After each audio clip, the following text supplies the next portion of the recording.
As much as there are questions surrounding the Seahawks and the season ahead, there's also a lot of optimism going into the first season with new head coach Mike Macdonald. The Seahawks have some key returning veterans and a lot of younger players who should create a good mix of talent for a team that could fly under the radar and surprise some people. We had a chance to sit down with some of the Hawks' top players this summer to talk about a number of topics on and off the field. We'll start it off with star receiver DK Metcalf. It's kind of interesting to see what players do each offseason. Sometimes you change things up. Did you do anything different this offseason as far as your exercising, maybe boxing, yoga, anything like that? No, sir. I kept my off-season schedule or program pretty standard, just by working out, running 100s, gashers, basically like a college workout, and maintaining my strength with basically bench press, power clean, squats, basically the normal stuff. All that stuff throughout the offseason. Yes, Did sir. you give yourself a break after the season for a month or so? Yes, sir. I take the whole month of February off and then start back March 1st. Okay, so from what I've read about you, from 9th grade on, you're one of those guys who even after practice you go back out there and you like to get that extra work in. What gives you that motivation, that inspiration? What has been that drive for you? Just not settling or just being comfortable with just going out there doing the norm. Always just try to push myself to do a little bit extra every time, just to make sure I'm getting better at something daily, whether that's either watching film, for 30 extra minutes or doing some extra reps after practice. So it gives you that confidence to perform when you get out there. Like you've done everything you can before that game. I wouldn't say confidence. I just think it's first knowing myself and just knowing that I know what it takes to, be DK Metcalf and, just not settling for basically the normal routine of, all right, the weight room says do 5 reps. I'm going to do 6 reps just to push myself the extra mile. Okay, so this seems like an annual question for you, so forgive me if it's repetitive, but it was just last year where you told Kevin Garnett that you have 1 coffee, 1 meal, and 3 bags of candy a day. Did you change that at all, that diet? Yes, sir, I did. I changed my diet. I eat twice a day now, slow down on the coffee and candy. Okay, so how much of that influence comes from inside this building where they come to you like nutritionists from the Seahawks? Oh, no, they can't tell me what to do like that. No. I'm still going. Nothing like that, huh? No, I'm going to do what makes me happy, and, I know myself better than anybody else. So, no, it just came from a lot of parents saying, oh, you're messing up my kid's diet, and my kid thinks he can eat candy all day. And I apologize to all the parents that, I messed up their kid's diet, but that was just something that I did. Okay, that's interesting that it goes beyond Right. just you. You're kind of a role model when it comes to Right. diets. How about as far as entrepreneur? I hear a lot about you wanting to be an entrepreneur and things like that, maybe thinking pet life after football. Have you thought of anything, inventions, anything like that where you want to continue, pursue them? Yes, sir. I'm not going to give away I know you can't do that. what I'm doing, but yes, sir, I'm invested in a few companies, tech companies, upcoming starting companies, and then just life after football. Of course, I started thinking about that like my 2nd, 3rd year. Because a lot of people don't make it to see past year 3 or 4, so I was just always preparing myself for the future just in case this football thing did not work out. Okay, so right now in your head, do you have anything that you'd like to invent? Oh, yes, sir. Yeah. It's already in the works. So okay, so we'll see. This upcoming season is when things should be finalized. Okay, good. Look forward to that. How about as far as when you talk about life after football? I see you signed with SMAC Entertainment in the spring. So now you're with Michael Strahan's group. And why would you do that? Just being different. Michael Strahan is a close friend of mine. He knows my uncle very well. So we've had conversations back and forth. Him and Constance Schwartz, who also is co-owner of SMAC Entertainment. And I've been knowing her for 2 years, and it just felt right. Like it was the right time to go make that switch and, prepare myself for life after football. Like you said, they got Michael Strahan, Coach Prime, and along with Tony Gonzalez as well. So they got a lot of retired, successful NFL players, and I'm just trying to, put my name, amongst them. Is that more like production, like you want to be, not so much movies, but just be out there in a different type of media? Yes, sir, correct. Like different sponsorships, to go along with, DK Metcalf as the football player. Okay. You keep a lot of things close to the vest. When it comes to the podium, you always try to keep it tight. Answers are tight. Don't really reveal too much. Yet on social media, I see TikTok videos of you in the kitchen and doing all kinds of things. Is that the best way for you to reach out to your fans, you think? I feel like it's a privilege to know who DK Metcalf is. Like you said, man, I keep it tight in the media because I don't trust a lot of people. Don't know what their intentions are behind me. Asking a lot of questions. So yeah, I keep it very surface level. But once you get to know who I really am, and I feel like my teammates get that privilege as well, just to know who I am, and vice versa, I get to know who they are to the core. Just to take off the helmet and just to know people for who they are and where they come from. I just feel like that's, something sacred and a privilege that, just comes with being a professional athlete or just being a person in general. Yeah, I respect that a lot. You're at the podium, and I know you never tip your hand really for anything, Right. even though guys try. You ever post anything that you feel like it's a nothing, yet you post this great workout video, yet the nothing video gets a ton of views? Right, yes, sir. I mean, that's the world we live in, man. I just take it to the chin and just knock it as that's the world we live in. People want to see, X, Y, and Z and not, the meaningful stuff. So, it doesn't make me any different. I'm still going to do it. Okay, a couple more questions for you. So I love the pictures of you on TikTok where I think you have one called Glowing Up. It's a post where it shows you a toddler, lifting weights, all that stuff. Where did the interest in lifting weights come from? Was there one person that you ran across younger in life? Oh, my pops. He was at work.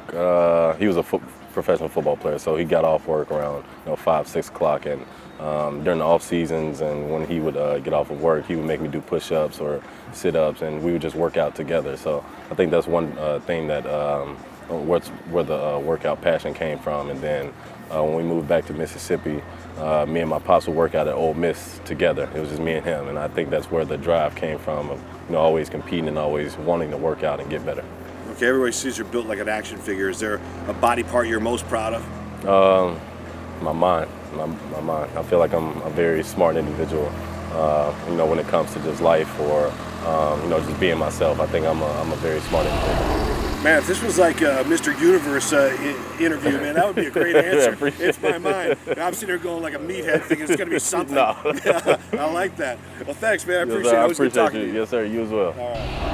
Okay, Geno, there's been some great sound bites from you throughout the offseason, and one of them was Ryan Grubb comes in with this new offense, and you say, I'm seeing plays I've never seen before. Can you help the average fan understand better what that means? As we all know, the college game is very innovative. And, at UW, this past season, and wherever Coach Grubb's been, I mean, he's been, just an innovative coach who's found new ways to attack defenses. He's always looking for new wrinkles and just helping us gain that edge as an offense. And so, just having a new coordinator, a new system, a new philosophy, just the way that he's doing things, and some of the plays, are plays that, we haven't seen at this level. And so without giving too much away, man, I think it's special to be a part of it, just with this offense, the players around me, like I said, the coordinator, the coaches that we have now. I just feel super blessed just to be in this position. He says you and Sam have been just outstanding and awesome to work with, and that's a credit to back in the day where you were tagged as kind of a football nerd. Does that help you, having that kind of a study of all this new offense, help you kind of learn it faster? Yeah, good thing for me is, I like to learn, I like to study, and so that's something that I do on a daily basis, and it does help you. Repetition is always going to be the father of learning, and so for me, it's just about continuing to do the little things like writing notes, taking detailed notes and just being on top of it every single day, and really paying attention to every single thing that Grubb says and just the way he wants things done. Okay, let's take you back. You're talking about 12 years now in the NFL, so you've learned a lot of different offenses, played with a lot of different coaches. But back in the day when you first got into the league, number 12 was kind of your number, but the Jets had that retired, of course, for Joe Namath. So then you chose number 7. Is there a reason you chose number 7? Yeah, it's very sentimental to me. My grandmother, she was born on June 7th. She passed on May 7th, my senior year in college. And so, as you said, I was number 12 pretty much my entire life up until that point. And then, I had to pick a new number when I got to the Jets, like Joe Namath, the number 12's retired. So I had to figure out a new number. And, 7, I just thought of my grandmother. She had passed the year before. And that number 7 just hit me right between the eyes. And so, I've been wearing number 7. I was number 3, when I was with the Chargers. But for the most part, 7's always been my deal. Okay, so can I take that a step further? Is that why you named your son 7? Yes. Okay. Yes. That makes sense. And G is the 7th letter in the alphabet, so he's still G Smith in a way. Okay. You guys are out here now, and you're practicing used to practice in your red jerseys as quarterbacks. Now you're practicing in the throwback blues. You're playing game day jerseys out there and seeing a lot of that. Mike says he wants it to be more like a game day atmosphere every day. Right. Is it easy to buy into that? Yes, it is. It is. Coach Macdonald is really straightforward, and another guy who's very innovative in his thinking and his thought process. And one thing that he's doing is he's thinking about the team. He's taking that leadership role on, and with what he's saying is we're preparing for the game in everything that we do. And so with wearing the jerseys, obviously, for me wearing the throwback, that's sweet. So I appreciate that. But just the mindset of we're preparing for a game. So every time we step on the field and every single thing that we do, treat it like a game. And then when you get to the game, you won't be surprised. Okay, you've had some great plays throughout your NFL career. I think all of us have plays that play back in our mind from high school and college. And throughout your entire career, no matter what age you were, do you ever find yourself walking around one day and thinking about a play that sticks out, whether it was college, high school, or pro? Yeah, I think I've gotten to the age now where my clips are throwback clips. So, I have NFL clips that are now throwback clips. So, I get a chance to see those, whether I'm on social media or anything like that. And then I have this thing like a photographic memory. I can literally remember every single play, almost every snap I've played in my entire life, down to little leagues. And I can remember the field, and I can almost remember the uniforms we wore. And I mean, it's just one of those things where when you played enough games, man, it's like it all runs in together. And so I just feel like I've been playing one big football game my entire life. All right, let me ask you this. Is there a play you feel like you were lucky to get away with? Is there one that said, man, like even that, any play? It's a lot of them, man. Shoot, man, and I'm happy. But, I recall one against the Rams, which was 2 years ago. It was our last game our last game in Lumen Field, and it was to get to the playoffs. It should have been a pick. The guy, was playing zone. He kind of fell off his man. I think I was throwing to Tyler Lockett. He caught it, took off running for like 2 steps, ended up dropping the ball. So it turned out to be incomplete. But, those little things like that are ones where, you're happy for those moments. But I've also had some where it hasn't gone my way. So I guess it goes both ways. But there's a certain point where you earn it. You're like, hey, man, I've done a lot of good things. Thank you for giving me that one. 100%. And there's been plays where, I had a referee tell me about, the one where we had an intentional grounding in Detroit. And he was like, that was a bad call. And there's other chances where, I've thrown good passes that, come up incomplete. And so it kind of goes both ways, man. Sometimes I throw passes to DK. I don't think he can make the catch. One-hand catch, you know what I mean? So it goes both ways for sure. Okay, you bring up that referee in Detroit. You're complaining to him about he called intentional grounding. And he said, you're involved with. The reason I bring that up is because there's 2 sound bites last year that stick out. Yeah. That one where he says, "I'm talking to America right now, excuse me." Yeah. And then there was another one when you took a snap and Aaron Donald came shooting through, and you said, "Oh my gosh." That wasn't me, but I'm not gonna say who that was. But we need people to go back and clarify that so that we don't continue to put that on my legacy. But the one in Detroit for sure was legit. Shouldn't have been called.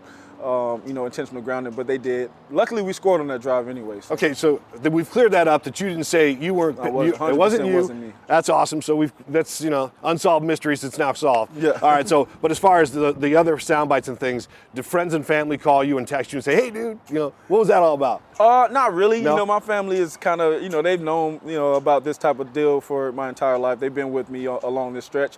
But, I do see it all over social media. I mean, I can't get away from it, man. It's on YouTube. It's everywhere. All right, I got one last question for you. We take you back to the offseason. You posted the fastest time. You were on the board as the fastest offseason time for the Seahawks. Didn't last long. How'd that happen? Well, I would say training. I would say I've been training. As soon as the season was over, I was very disappointed we didn't make it to the playoffs, and I really took it out on myself. I just beat myself up in the weight room, on the field, just trying to push myself, trying to push my body. They say I'm getting up there in age. I don't feel it, but, they say I'm getting up there. So to me, it's just a chance again to prove myself that I'm still getting better at this age. And although it didn't last long, man, it was a one-day thing, and the next day they all were running 22 miles per hour, which will show me. Still, that's pretty cool, though. And it shows, we see on social how much you work out and how dedicated you are to it. So that, that's a guy who takes his off-season serious. Yes, sir. Yeah. Yes, sir. All right, man, we're looking forward to the next season. Thanks. Yes, sir. Can't wait. Okay, Jaxon, now going into second year in the NFL, can you tell me a little bit about how you thought your rookie season went? First off, I just want to give thanks just for, just making it through a whole season healthy. Very proud of that. Very proud of how I approach, day to day, just to stay on the field, and my first long season, first NFL season at the highest level. So first off, just proud of that. Definitely a lot of room for improvement, and but I feel like I set a good foundation to improve and to be a great player in this league. When you went into your rookie season, did you kind of hear from the veterans about how important it is to take care of your body to get through that long of a season? Yeah, most definitely. I had great examples, in the room with me. Tyler Lockett, DK Metcalf. Those guys do a great job of taking care of their body, and I was able to pick their minds a little bit, ask them some questions about that, and make sure I got it done. How about as far as you come in, you have Pete Carroll 1 year, next year, new head coach. How has this transition gone for you so far with the new coaching staff? So far, so good. They have been great coming in. Pete Carroll, he was my guy. I miss him a lot. Very grateful. I was able to at least spend 1 year with him. But Coach Macdonald and the whole coaching staff have been great. A great attitude that I want to endure and have and play with, and I'm very excited. You look back at your season, and you had some highlights, of course, some of your favorites, I'm sure. But I think one of the favorites for me is your one-handed catch on national TV against the 49ers. Is that one that stands out? Are there other ones that stand out for you? Yeah, that one was a catch, I won't forget. I think my favorite catch, though, was probably Tennessee, fourth quarter, 3rd and 17. A play that we needed to make, and I think that was a play I felt more relieved on making.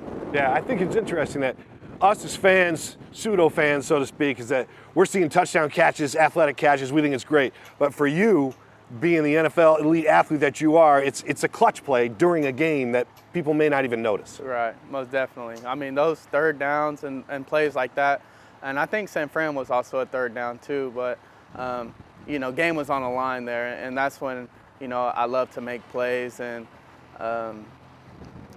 yeah, that was just a big one for me. Okay, you made some great plays in college too. You're one of the fortunate ones to play in what I think is the greatest college football rivalry of all time, Michigan, Ohio State.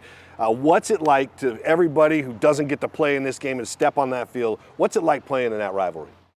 They say it's the biggest rivalry in sports. I would have to agree.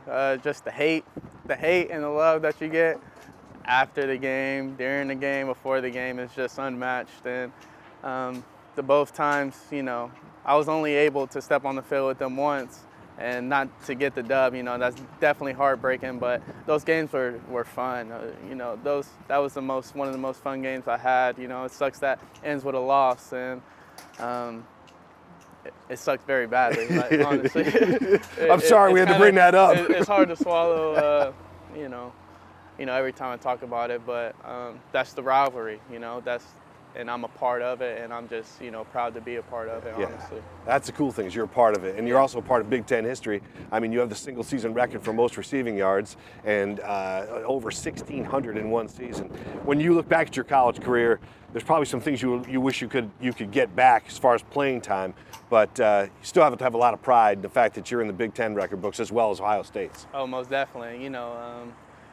Records are meant to be broken, but I'm definitely happy. I set the standard a little bit higher, and happy. I was able to meet the people that I met to get me there. That's what it means. And the journey wasn't fully what I wanted, but I'm very blessed to be in this position. Definitely. I mean, five-star athlete coming out of high school. You went to high school at Rockwall, which is near Dallas. You get a chance to go back and play in Dallas your rookie season. Yeah. You have a touchdown stolen from you. Oh, my God. Worst call. For real. We won't go into that, but the fact that you had 7 catches, 62 yards, you had a touchdown that should have been yours in front of a lot of family and friends, I'm sure. How cool was it to go back to Dallas and play that rookie season? Yeah, that was a game, I just felt real comfortable. Just excited, something I dreamed of, literally playing in that stadium. And, just felt real comfortable, had an awesome experience. Yeah, I got robbed of the touchdown. That was terrible. Man, that was terrible. But yeah, I mean, Dallas, it's always fun going back home. I hadn't played there since high school, so it was just fun to see everybody and see all the love and support that I had. And, you know, it's a special place in my heart for sure. There are a lot of people that don't understand how big high school football is in the state of Texas. Can you kind of let people in on that? I mean, you know, to me growing up, you know, that's what we knew, you know. I grew up with the same friends from elementary all the way to high school, and, you know, our dream at that time was to, you know, be like the guys playing on varsity football that they grew up with, and, you know, going down the state, you know. The community I grew up in, Rockwall, let alone, you know, really a lot of the state of Texas, you know, just the pride that they have, it means a lot to us, you know. It's a culture thing, they say, yeah. Huge event on the weekend, and long Friday season nights, too. Yeah, for sure. Friday nights, nothing like it. Yeah, I bet. Yeah. All right, so one last question for you. You're a young guy, but so this probably doesn't have to take you back too far, but was there a birthday gift or a Christmas gift back in the day that jumps out, maybe a toy or a bike or something that was your favorite gift as a kid? I remember I was 3 years old, I want to say Christmas Day. You know, got my helmet, my first football helmet, shoulder pads. I got geared up for the first time, and, you know, I'm sorry, Mom, about the living room and the house. The knee football was crazy after that. But, you know, I remember putting that helmet on for the first time, for real. Yeah, and something I won't forget that one either. Yeah. At 3 years old? Yeah. What team was it? 3, I had the little red practice jersey. They didn't even give me a team. I remember I had the red practice, little cotton jersey. Gotcha. So it was a no generic team. football uniform, Generic. but that was enough. Very generic. They didn't have a chin strap or nothing, just the shut, regular helmet. Yeah. That's awesome, man. Well, thank you. I appreciate your time. Thanks for having me. Okay. All right, Julian, let's talk about this defense. There's a lot of talk about it's been retooled in the offseason. There's, of course, new coaching. Is it too early to describe the biggest difference between this defense and maybe last year's defense? Yeah, I would say it's a little early, but it's obviously different schemes, different philosophy. The players, I think, are obviously trying to take that next step up individually. You could probably tell that from a player perspective. But schematically, you know, we're just adapting to who we have. I think we're just utilizing our personnel a little bit more and just really just trying to make the most of this thing and really kind of build it as one and just be more violent, be attacking, and just kind of develop that new Seattle culture. Okay, what do you like so far about this defense that maybe your role will be in this defense? Yeah, I like that it can be multiple. I think guys are learning different positions because it throws a lot at an offense when guys are lined up at different spots but might be doing similar things. And yeah, I think Mike is a great guy calling the plays. I think he is very in tune with situational football. And so he's calling plays in a certain time and he explains the why as he's installing these plays to us, which is really cool. Yeah, I'm hearing a lot of that from the players, that he's real open with his communication and makes things really clear for you guys. And obviously a veteran like you can appreciate that. Yeah, I always love it when somebody just kind of shoots it straight. And he's a guy who is saying that he wants to be asked those questions. He wants players to be curious because he better have an answer, is his words. And he says that, you know, if he doesn't have an answer for what we're asking, then it shouldn't be in the game plan, which is pretty unique. Coaches don't usually have that sense of humility to really be open and accessible in that way. You had one of the great stories last year, of course, and I know you probably talked a lot about it over the last 6-7 months, but Noah was born, your son was born Friday, Christmas weekend. Yeah. Saturday you jump on a plane and go to Nashville. Sunday you play in the game. What was it like for you, and when you look back at that, do you constantly reflect on what a wild week that was, because you did not practice at all? Yes, it was a crazy week. And then, going back a few more days, that Monday night game was the Philly game, and so I had a great game, got some accolades for that game. And it was really cool, I would say, because it allowed me to just kind of separate from all that was going on, not get caught up in the hype of anything, and just really just be there for my family. And then the baby was born, and then I had my time, and then I realized I had to be back for my other family on Sunday. I know they needed me, and so it was crazy. It was a lot for sure. Not much sleep going on. Sleeping on that hospital couch thing was not ideal, but we made it happen, and thankfully this organization had my back in it all.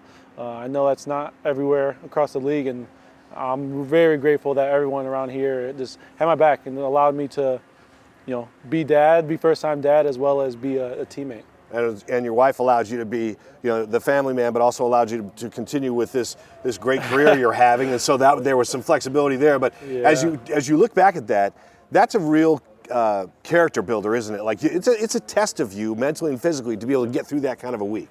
Yeah, I think I just try to. My mindset last year was just to keep the main thing.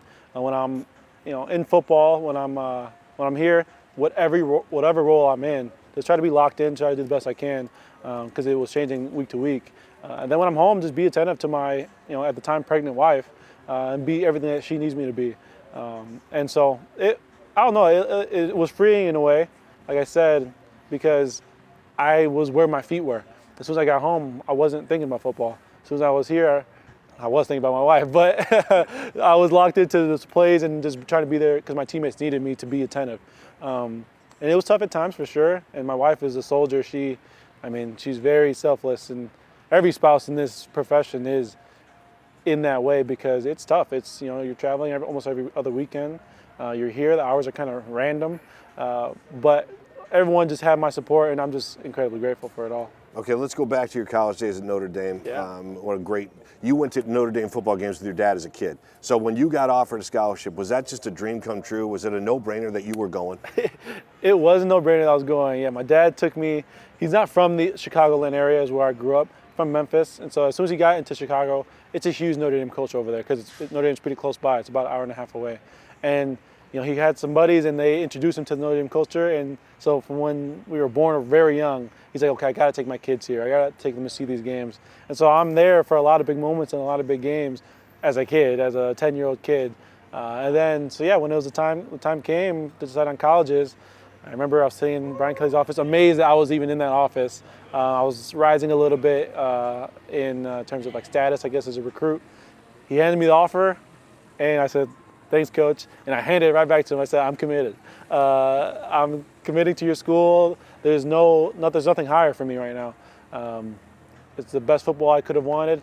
I love this place. And school-wise, it was everything I needed to further my academic career. And so it was just the perfect, it was very quick to say yes. I love it, man, because I bet you Brian Kelly doesn't get too many of those. That's pretty cool. I was the first to commit in the class, and so it was awesome. Really cool. All right, so you set pass breakups record for a single season there, and I think you still hold that record. Mm-hmm. When you look back at those days, do you have a favorite highlight from your Notre Dame days?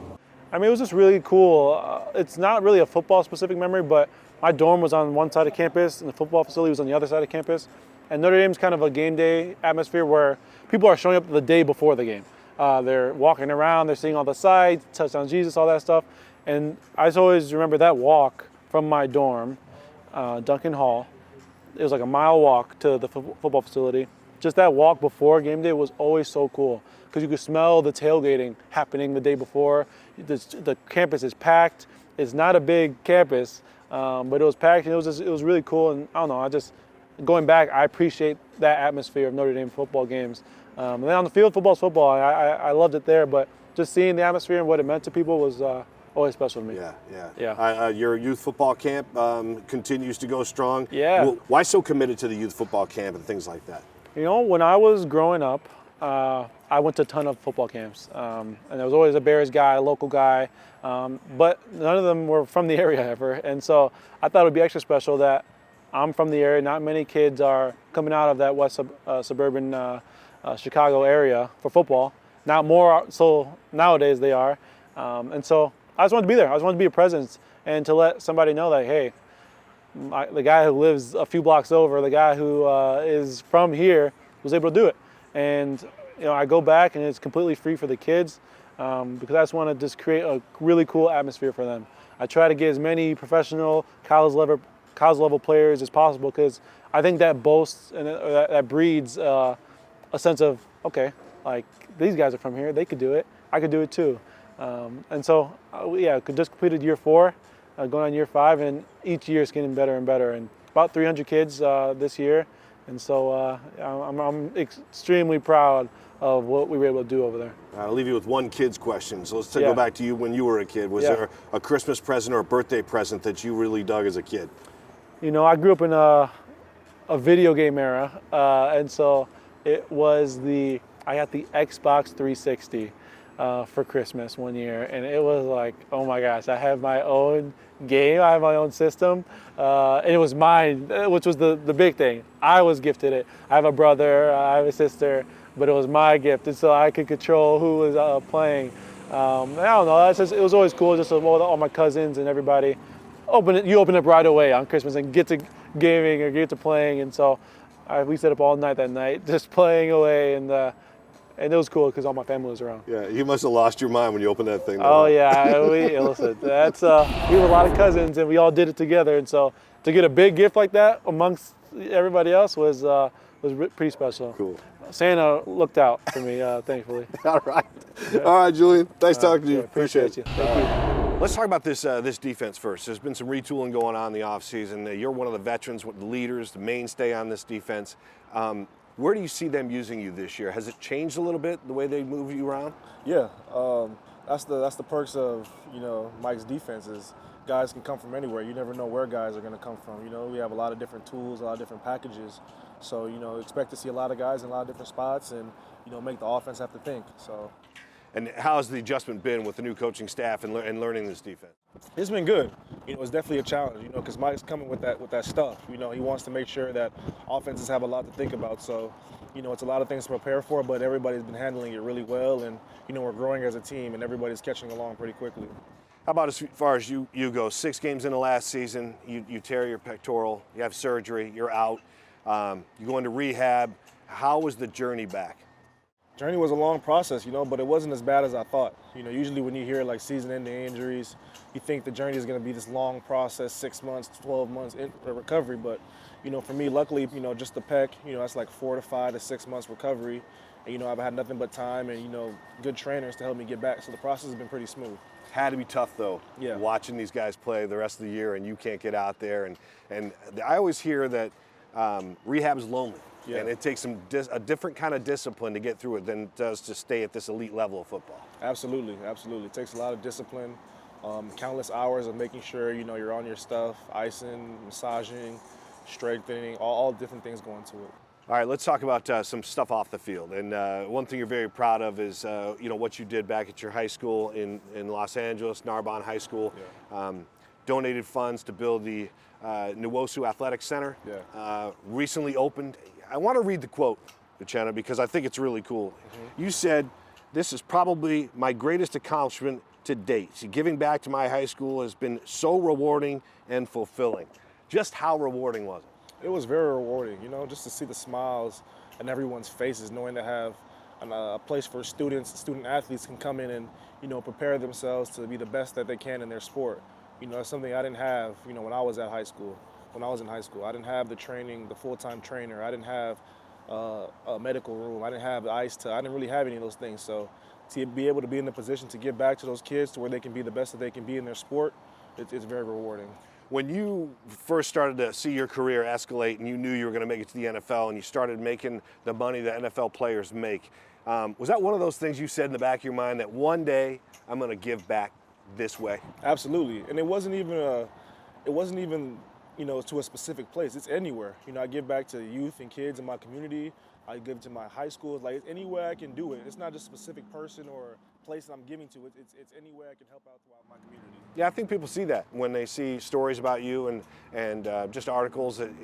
You're always out doing something in the community. This was just a real big thing that you had on your mind. You took care of it. Absolutely. Yeah. So when you look at this team and these young guys that are coming in these days, is there a different level of the way these guys are adjusting to the NFL? It seems like the rookies are getting in quicker and adjusting and learning faster. Yeah, just like you said, they're getting in quicker, they're learning faster, they're having more meeting times with coaches, which is very important for their development.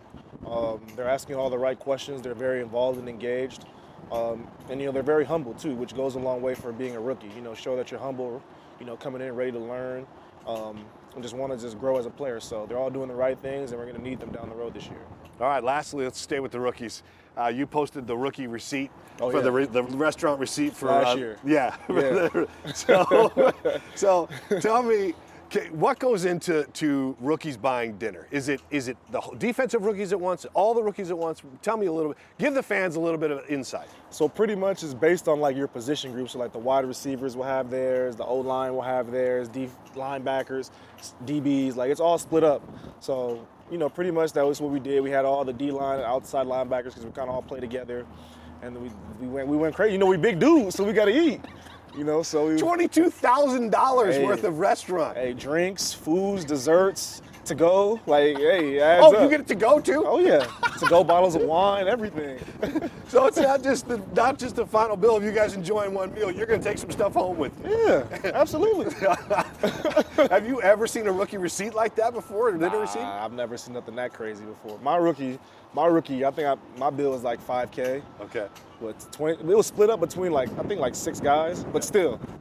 But yeah, so it was a good penny. Yeah, but you enjoyed it. Oh, I enjoyed all of it. And they took it for like champs, didn't they? Yeah, they did. They know. They knew what was coming. They knew. They prepared. They got their minds right. But I wouldn't want to be in no shit. Inflation's 5,000 to 22,000. Oh yeah. Over the years, it goes up. Oh yeah, definitely. All right, man. Well, thank you. I appreciate you coming on, and we'll check with you in the fall. Thank you so much. All right. All right. Let's do it. Let's start the timer. All right, Boye. Let's first talk about you said the culture on this team is yet to be defined. Can you explain a little bit of that to the fans and what you mean? We're finding ourselves. Like you said, there's a new team, there's a new coach, a new regime. So we really are figuring out what we want to identify as. And of course, we want to be the best. We're chasing greatness. So in that way, what does that look like for us? And that's the question we're answering right now, and we're figuring it out as we go. Does it feel like as a defensive player, and you have a defensive-minded head coach, and you had one in Pete Carroll as well, but Mike comes in here with a different defense. Does it help you as a defensive player to have a defensive-minded head coach? I mean, it's lovely. One of those things that you like as a defensive player. He's focusing on the defense. You have that time with him, and with their center focus on us, it helps us really get the details and really iron out. And he wants to make sure that this defense comes alive. So that's definitely helpful. You talk a little bit about your off season because your window for vacation is so small in the NFL. But you had a chance to take your family to Belize, and that had to mean something really special to you. What did it mean to be able to take them? It meant the world to me. It's one of the things that we've actually talked about. And even growing up, my dad used to take us on family vacations, across the country and different places, going to Florida, LA, and so I've seen a couple. We did that, and we had that tradition. So just as life has been getting crazy, and family grows up, people move away, people get jobs, and life gets real busy. So just being able to have that time to really come together and celebrate and spend time together, honestly, meant the world to me. You can tell that you guys are tight as a family just from the draft night when everybody went crazy at your house and when you were picked. And it's fun to see all of that. So it's how important is it really for your growth as you continue as a young man to have that strong family connection? I mean, it means the world to me. Every time I don't know what's going on or if I have a question, the people I lean on is my family. They're the first people I call, any question I have, or just being an adult in general. I had to figure out how to grow up and take care of myself and go through, from being a college student to now being an adult. They're the people I call and the people I talk to about any decisions that need to be made. Okay, you talk about growing up, and I bring it back to I read a great article about your Nigerian heritage and the fact that you, as a teenager, went to Nigeria for a year, and you said it was really tough. But boy, it must have been incredible for your growth mentally and physically, huh? 100%. I feel like it's night and day, and the things that I grew, I learned respect. I learned how to work hard. I learned a lot of things of being on your own. And the things that, in America may be different, and you have access and things like that, but in Nigeria, it's really family oriented. The culture is very strong there, regardless of, family or not. The culture, you teach it through anybody in the community. It takes a village to raise a child, and they have that village mentality. Your cousin said that when you came back, you were huge. I mean, you went from, you got taller, heavier, more muscular. You come back, and he said, as you were the youngest member of your family, you're always the tough guy, and you never cried, and you left marks on the wall, and it didn't even bother you. How true is that statement? I feel it's very true. I mean, it's one of the things that, as a young child, I was probably 5 years younger than all my cousins and my siblings. So, I was always, if I wanted to hang out with the older crowd, I had to toughen up. And that's one of the things that if I wanted to be hanging out with them or hang out, have fun with them, I can't be the little kid that cries or that you can't hang out or play football with us or play basketball with us because you're not strong enough. So that's where that kind of built into me. Yeah, you learned that at an early age. That's good. How much did that kind of an upbringing help you build your character as you went to Minnesota and developed your college football game and then now here in the NFL? One thing I credit that to is honestly my father. Having him in my household, he really taught me hard work. He's taught me work in the dark, don't work in the light. And I always used to wake up and he run his own business and he could pick his own hours and he can work whenever he wanted to. But one thing I always remember and stood out to me honestly was when I'd get ready for school at 6 in the morning, 7 in the morning, he's already in his office, crunching numbers, on the phone, working. And he did that day in and day out. And I just always noticed that he wasn't a person that really does his work in this light. He didn't need people to see him doing his work. He didn't need to see people how hard he worked, but he just did the work that was needed. And when I got to college, it translated, and I took that to heart. And when I went to football, I'd go to practice, and I'd have my time by myself, and I'd find times when it would just be me on the field or me by myself working out or working on my game. And that translation of him showing me that he worked in the dark, I took it to heart, and I pride myself on working in the dark and not working for the cameras or the whatever that comes with it, but just to do the work because it's needed and that's what's necessary. Yeah, work in the dark, not in the light. I like that. I've never heard that before. One last question for you. Your sister likes to make fun of you when you were a kid because you were so rambunctious and running around, and she said you even made a WWE heavyweight champion belt out of cardboard, and you ran around saying you were the WWE champ. Oh, for sure. So how much fun was that? Just like, that must be a great memory for you just as a child. For sure. My dad probably hates it, but I used to make him all the pay-per-view fights, and I try to get those on the TV, and I used to love WWE and watching that, and I'd try to emulate that. I remember I used to be in the living room, I'd set up some pillows and blankets and create my little ring in the house, jumping off the couches and messing around and acting as if I won the match. That definitely was a memory for sure. You still watch it on Mondays and Fridays? Like, do you watch any of that? Sadly, I grew out of it, so okay. Not too much anymore, but I definitely was a fan. Now you do it on the field. Exactly. All right, Boye, thanks. Thank Appreciate you. it. Mike Macdonald led a strong offseason for the Hawks as the coaching staff and the players got to learn a lot about each other. Expect this team to only get better as the season goes on, and hopefully there'll be a playoff berth in January. Okay, Coach. So over the last few months, the players have done a lot of learning. How much have you learned as a first-year head coach? A lot, to say the least. We told the guys yesterday after practice, we walked in here April 8th, and you guys didn't know us, and shoot, we didn't know you, but like just the feeling that we have right now should give us a lot of confidence that how far we've gone the last few months. So it's been a great ride, though. I mean, it's been fun to learn the guys and see what makes them tick. And to their credit, they've responded to everything we've asked them, and that's why we're sitting here today and not practicing. Well, I mean, you talk about the guys and learning the guys. You've got to learn your own coaching staff. You've had them come from all points, basically. None of them have worked in this kind of capacity all together at once. Is there anything you're doing off the field as far as team building with coaches and learning? There's been quite a few dinners and hangout time, but it's tough because a lot of the families are either they're here or they're on the way here. So some coaches were kind of going back and forth to see their families on weekends. So we've adjusted our schedule, to try to accommodate coaches to be able to get with their families as much as possible. So there are some opportunities to do it. We're looking forward. We'll do some more when they get back from break, but really happy with our group. Just really proud of the guys. I told a lot of the coaches yesterday, just thanking them that, hey, to take a chance on this, operation, not knowing me and just kind of going in head first, and moving their families out west, and just really cool that they had faith in our process and what we believed in. So I think we're on our way. That's a cool message, though, to let those guys know how much you appreciate taking a chance. Yeah, it's not easy. It's definitely taking a chance, but I think it's paying off. Yeah. How about Leslie Frazier? Here's a guy who's got over 4 decades of experience. But I want to ask you, with his experience, what does that mean, and what does he mean to you as a first-year head coach? Well, it gives me a lot of confidence, So we're constantly bouncing ideas back and forth on how we want to operate, and he's reminding me of things that maybe I might not have thought of already, or looking around a corner and telling me this is what's about to come up. But it gives you confidence on the things that you're doing. You say, hey, are we on the right track here from your experience? And he tells you the truth, man. He's a man of integrity, so I give him a lot of credit on that. But we have a great relationship. That's what the players seem to say about you, too, is that you shoot straight. There is no gray area. I don't think I'm like smart enough to like distract you and go one way or the other. I kind of just have to tell you what's on my mind and how we see it.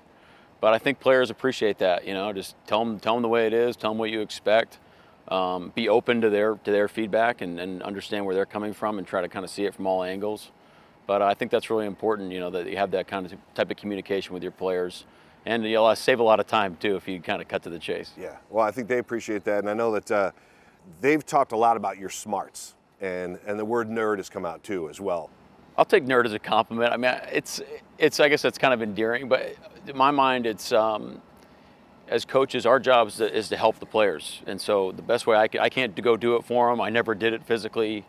So to try to find some edge that can put them in a position where they feel like they can go play in a way where they can be productive and have success, then, you know, that's what gets us going as coaches, and that's kind of the spirit of how we want to build our coaching staff and how we want to coach our guys. So sounds like the message is getting through, which is good. Yeah, no, it's great. Like, I've heard all those guys talk, read all their quotes, listened to them, and the feedback's just tremendous. So that's good. So when you look at yourself as a head coach, Mike, some coaches will sleep in their office. They'll stay there at all hours. Others will keep a regimented schedule and make sure they have some kind of balance. Which kind of coach are you, or which coach do you kind of want to be? Well, past like 9:30, my brain does not work. If I'm making decisions at night, look out. It's not good for the Seahawks. So I'm cooking right after a workout in the morning. My mind is firing all cylinders. That's when I'm at my best. So the message to the rest of the coaches, too, is like we have to understand our processes, be really efficient. However you work best is how I would like you to operate. So, you know, if you like working at night, coming in a little bit later, that's cool. You want to be with your family, like we'll work around our schedules to make sure guys are working their best, but we don't want to be burning the midnight oil. We need our sleep. We need to be fresh. We need to be our best when we're around our players. So that's going to be really important, but it's a little bit flexible. But I think you should have your process should be efficient enough. Trust me, there's plenty of time in the day. There's plenty of great people around here where we can be on our stuff, be detailed, do it the right way, but also, you know, be efficient so we can go spend time with our families. All right, you bring up your families. You and Stephanie have been basically East Coast your whole lives. Now you pick up and you move out here. What has that transition been like for you as a family? Well, once you got here, it's been great. You know, when she wasn't here, that was tough for a while. It was a couple months. Her finishing up, you know, her singing at our church, and our dog passing away. That was a tough transition. But once she's been here, it's been awesome. I mean, it's been great. It feels like this is home. We haven't been able to get out in this community as much as we'd like, but I think that, you know, this summer, you know, will serve us some time where we can get out and see the city a little bit more. Will there be a time where, because I know, knowing what you just talked about, your schedule since you got here, will there be a time this summer for you to kind of celebrate the fact that you are a first-year head coach in this great organization? I don't know if I'm celebrating it, but I mean, it's a blessing, and it's such an awesome responsibility, and the process, like the dream is in the journey, you know. So like we're just going through it, and we're having a great time. We love meeting all the 12s out there, all the fans, and you know, I mean, we're not like the most social butterflies of all time, but you know, we'll be out on a hiking path near you. And if you see us, and don't be afraid to stop us. Okay, but come on, man. There's got to be more than a hiking path. There has to be a trip somewhere. Like, yeah. You guys have a special vacation plan. You don't have to tell me where, but well, so in the past, because we're on the East Coast, we'd go to Europe the last couple of years. We've been to Greece. We've been to Italy. That's been cool. But we're not going to take like an extent. It'll be I think we're going like 4 nights down to a warm city south of here to play at Koi. Okay, no, that's perfectly fine. It's none of my business. It's nobody's business what you do. But it makes me feel good that you're going to take some time and take a trip and take some time to yourself. It'll be fun. It'll be good to get away. You know what the grind is when you get back. We timed it up just so when people said like right after July 4th is the absolute perfect time to be here. So we'll time it up so we're back in time for the 4th, and we're looking forward to the summer in Seattle. We're looking forward to that. Great. Well, we're looking forward to the season, Mike. So great talking to you, and we'll see you in a few weeks. Great. Thanks a lot. All right.